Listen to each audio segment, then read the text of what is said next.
Hello there, Parth Sharma this side, bringing you best chess games going all around the world.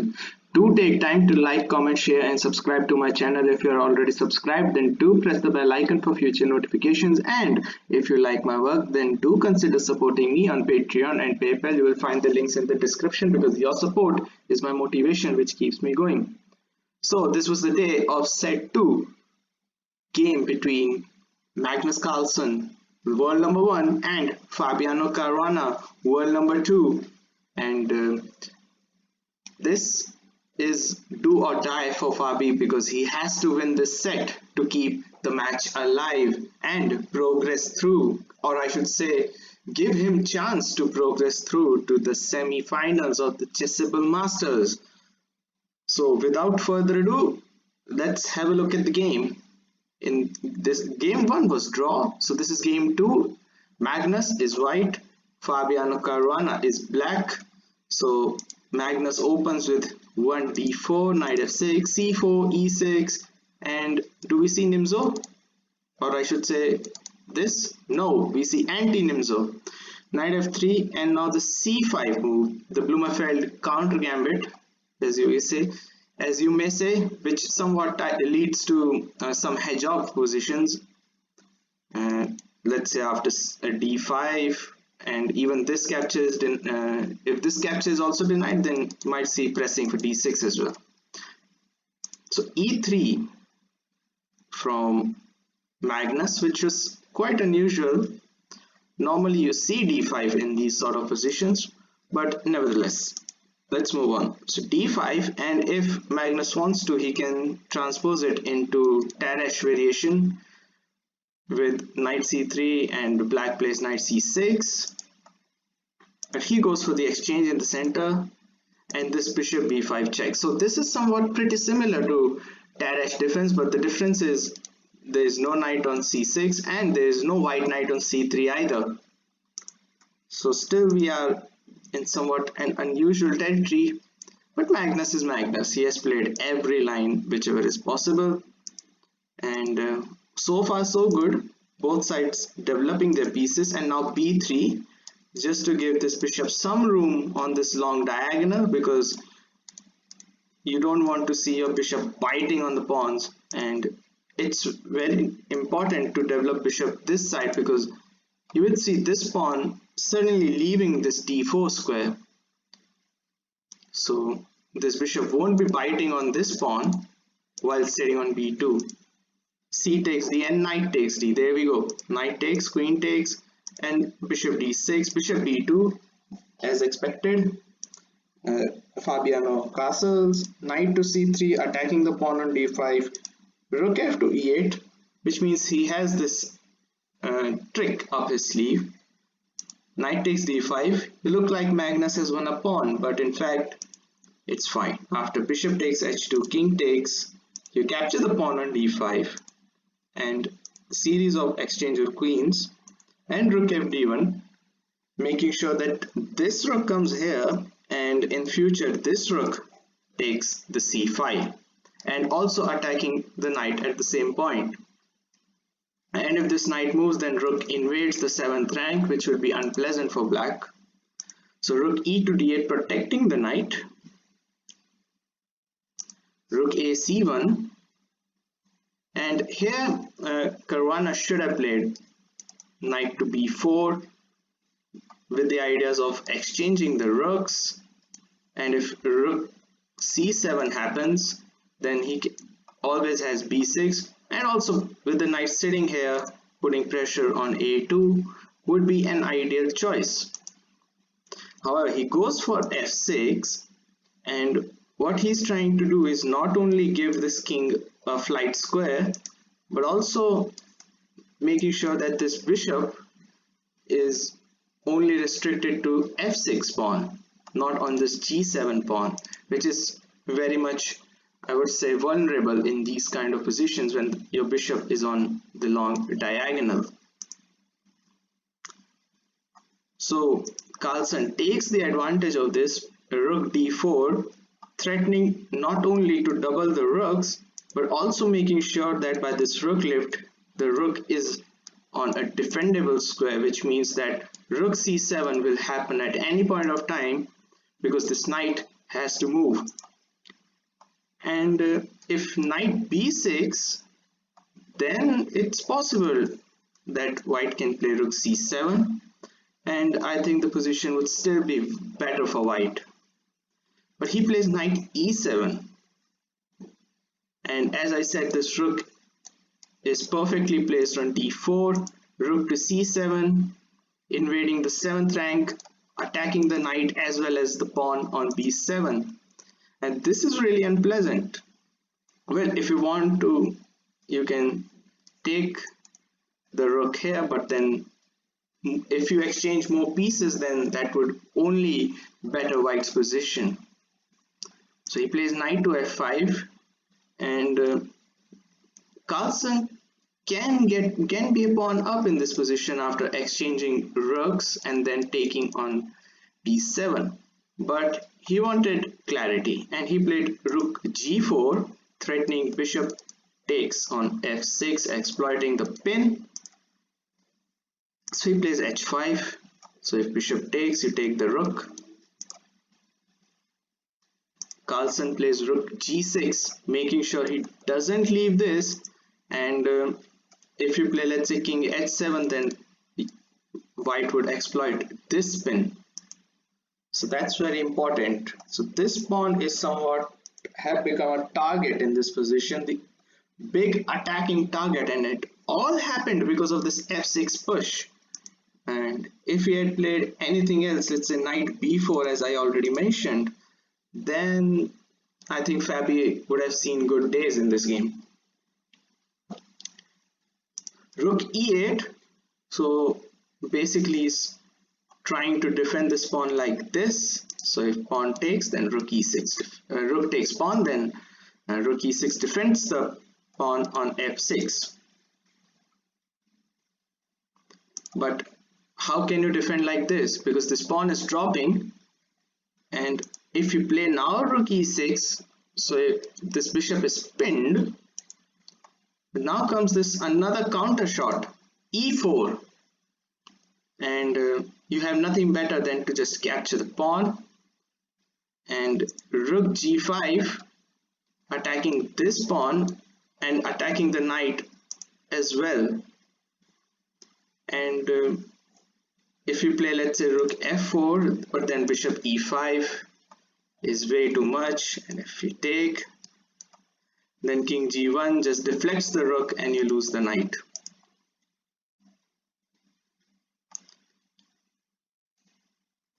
So after rook g5, Fabiano plays rook to h4 check, king to g1, and the best move should have been to just play rook g4 to exchange rooks and then get this bishop to safety.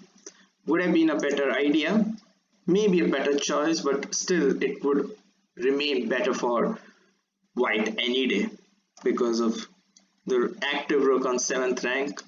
b7 is hanging, a7 would also drop if this rook moves, and which it actually does. Rook to e8, so he's threatening checkmate in 1. There's no flight square because this rook is covering that.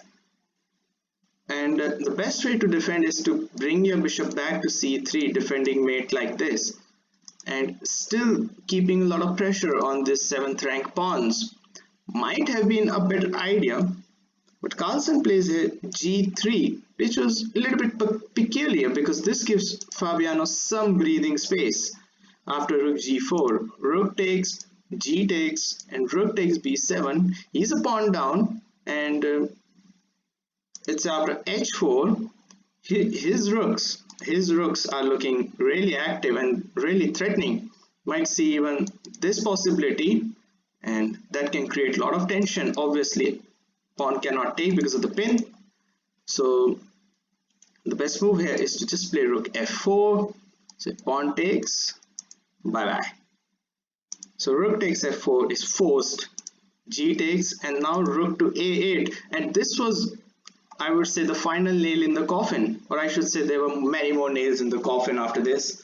rook to a8 was such a dubious move because it puts this rook into a passive position. Maybe a5 would have been a better idea, because if then rook a7, then you can just simply counterattack, take advantage of this passed pawn, try to push it as far as possible, but obviously things aren't helping black at the moment because the rook has simply cut this king off, and this king cannot activate itself successfully, which has limited black's options at the moment. And king g2, white moves are so easy because this rook has limited itself to just biting on this pawn, and given a responsibility to defend it, it's like, you know, it's like not utilizing your resources to its full potential. And when those things happen, then you eventually end up on the losing side. Plays a5, tries to move this pawn away from rook's attack. King h3, a4 obviously doesn't help. King takes pawn, and the best move here should have been to play rook a5 to cut this king, at least try something out of it. But a takes b3, a takes b3. Now rook a5 is a little bit late. It's now king g4, and you suddenly play f5 and then f4, and then king will crawl like that. Ooh, if king was here and then you tried, because you had a pawn here, you could have had a good counter-attacking options then.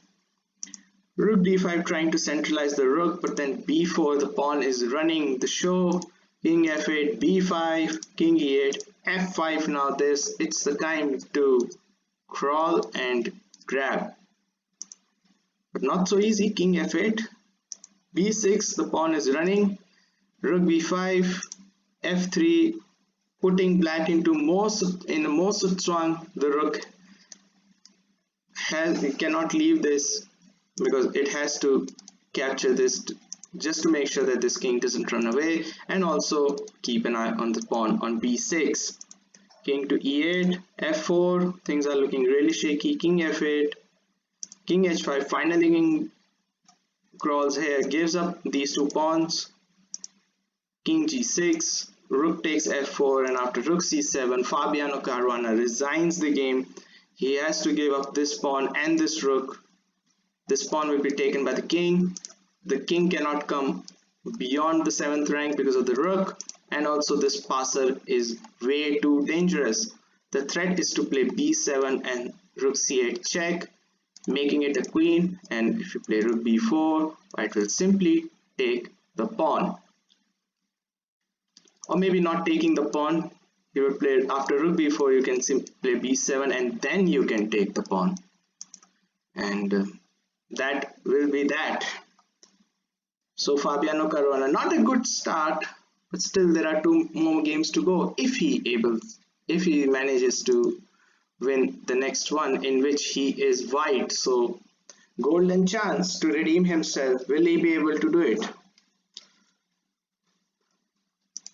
d4. So first move is a big surprise, well, a huge surprise, because he's somewhat an e4 player, and if you have to win, this is game 3 by the way, so if he loses or draw, then on the last game there will be more pressure and it will be more difficult, because in the 4th game he would be black. So he has to maximize this opportunity. So will he be able to do it? Knight f6, c4, e6, knight c3, bishop b4, Nimzo Indian, Magnus Carlsen doesn't shuns himself away from playing Nimzo. And now f3, very ambitious line. This was the line that Anand played against Carlsen in 2013 World Championship Game 9. And Anand was able to attack him. And now a3 was a big surprise. Normally you expect e4 in these positions. And let me complete that story. Anand was able to attack him, but eventually Carlsen defended quite well and induced Anand to blunder, and eventually lost that game as well. Vichy, I'm talking about. So now bishop takes c3, check, b takes, and now c5. So now striking into the center, c takes d, knight takes d, And Carlsen, I would say Fabiano goes for this line, pawn takes, because what this does, it puts more pressure on c3 pawn, queen a5. Now he plays e4. Obviously if knight c3, then queen d2, the knight is pinned to the queen, and you can create bishop b2. And if you're able to, let's say, play queen takes, then bishop b2 and take advantage of this long diagonal attacking the pawn on g7, which is so often the case. So you don't get too much greedy. Carlsen retreats his knight back to f6, bishop e3, making sure that at least defending one of these two pawns. And again, if queen takes e3 check, then king f2, king is very safe. You will play either knight e2 or bishop e2, or even playing after bishop e2 you develop your knight to h3, and white is absolutely better in this case. Notice queen side pieces are undeveloped, or I should say underdeveloped, and they haven't come out yet. This bishop still biting on the pawn on e6. It's not a pleasant sight. So after bishop e3, Carlsen castles and a4, so making sure he pushes his pawn, and again if queen takes, then king f2, and same thing follows. So knight f to d7, which is quite odd because normally you want to play knight a6 or maybe this knight to d7, but in many of the cases this knight on f6 somewhat becomes a potential target, and sometimes it has to come there because of e5 challenging the knight on f6, and things start to get better for white as far as developmental and initiative process is concerned. Knight f to d7 attacking the pawn on c5 twice. So king f2, knight takes, and now queen to d6. This is a good move because if queen takes c3, then bishop takes c5, threatening checkmate. So there is no time to take it, and this is totally winning. Black is down a knight in this case.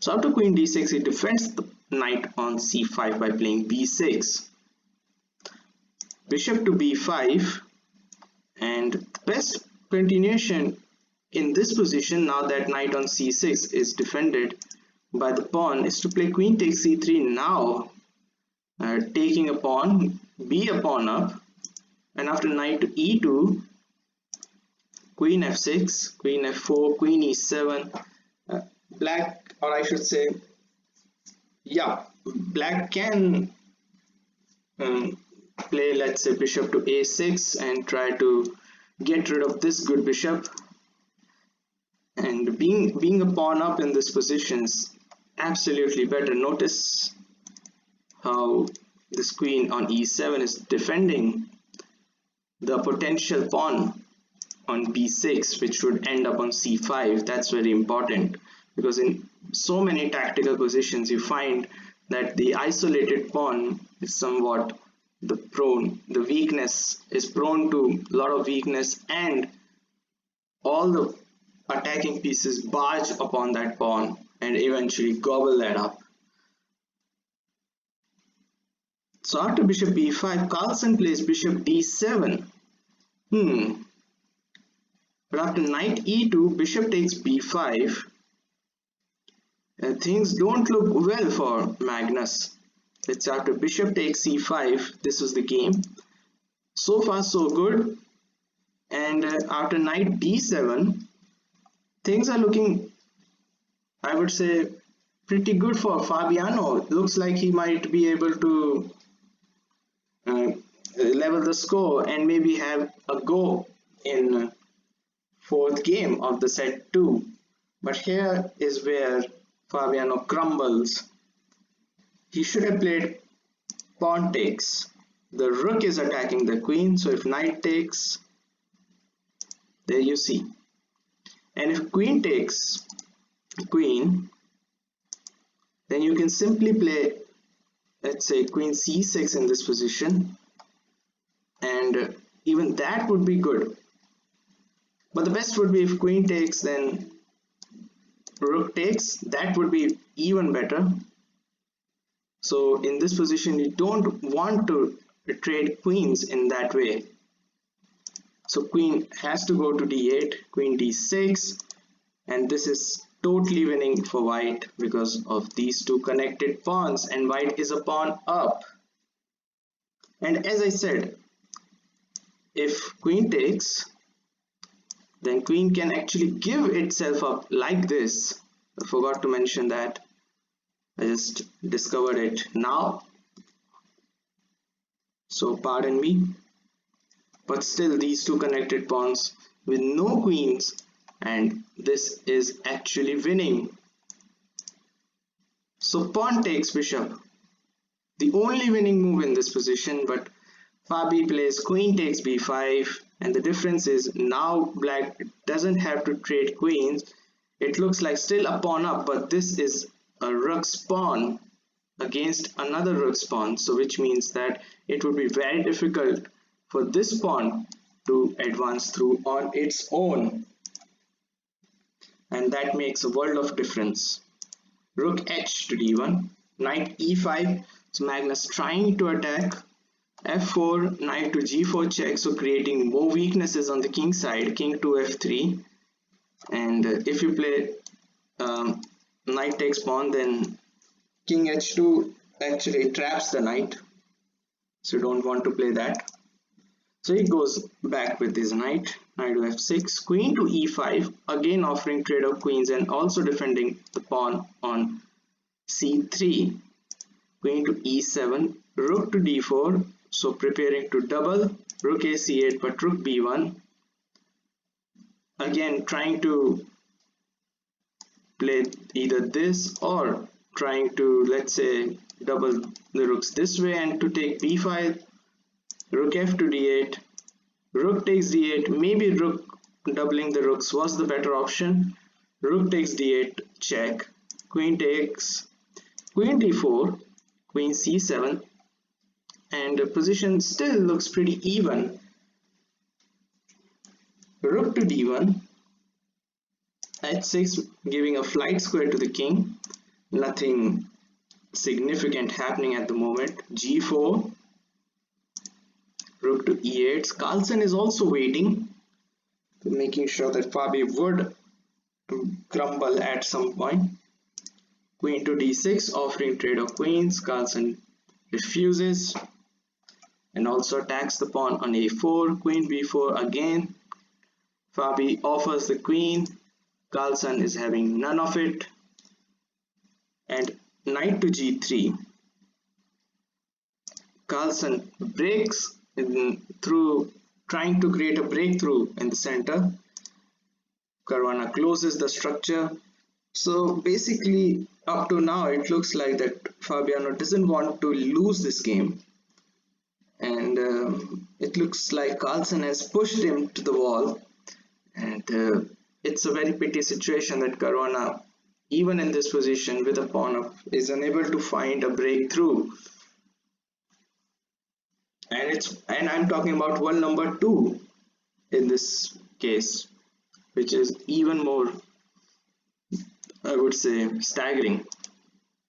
Rook d8, so exchange of rooks, king e2, and this was a very unusual move. King e2, still I would say good move. I would say not a bad move, not just a good move, but not a bad move, because the queen was threatening to invade via d3 and d2, so king has to stop it. Knight takes g4, so he returns the pawn back, and this is what the speciality is of Carlsen, to create more complications in the position and to force Caruana to blunder. Now again, there is only one move to draw in this position, is to play h3 to kick that knight back, and after knight f6, queen c5, queen b8, the queen defends both these pawns, and again there is no breakthrough for white. even though he has a passed pawn, but he doesn't have time because the queen is also looking at b2 squared. However, after knight takes g4, he plays knight to f1, and this is a blunder. This is a huge blunder, and this is a very peculiar position indeed. Why this is a blunder? It's not because of the outcome of the game, it is because what his opponent played, what Magnus played. Well, I will show you afterwards what he played. Well, what happens, but before we go into that, let's have a look at move like queen h4. That's what the move that we want to play. But then comes queen b8 check, king h7, queen takes f7, stopping queen f2, knight to f6, queen e3, knight takes pawn, a5, queen g4, and after king e1, you can see white has tremendous counter attack with his passed pawns, and this position, I would say, not winning, but it would distract knight and queen good enough to hold a draw. So queen h4 actually doesn't work, and if Carlsen had played queen h4, this move knight f1 wouldn't have been a blunder. But why it turned out to be a blunder is because of this move a5, again the only winning move for black in this position, and this makes a lot of difference. Okay, the queen is attacked, by the way. It's queen b5.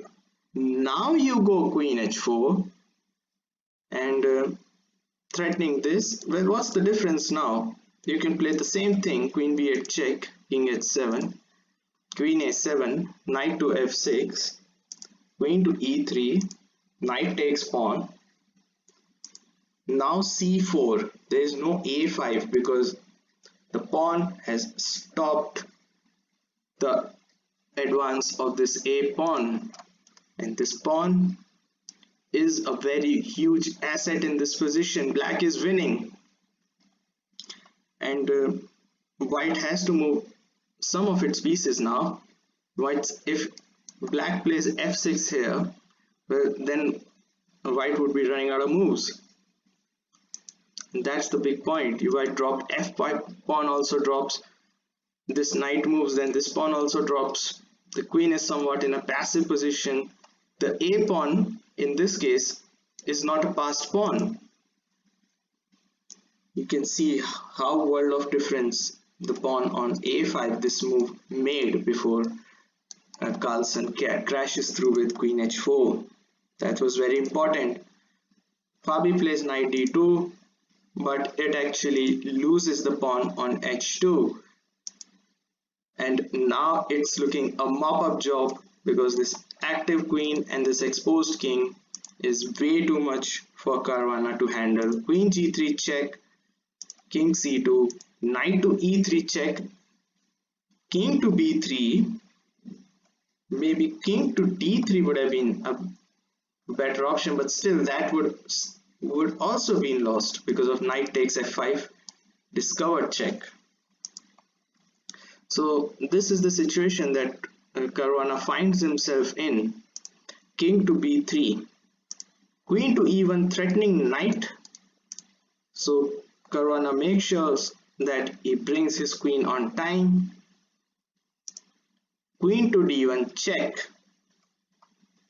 and if you let play king a3, defending the pawn on a4, but then queen takes d2 is a very neat tactic. If queen takes, then knight c4 picks the queen and he will be a whole knight up.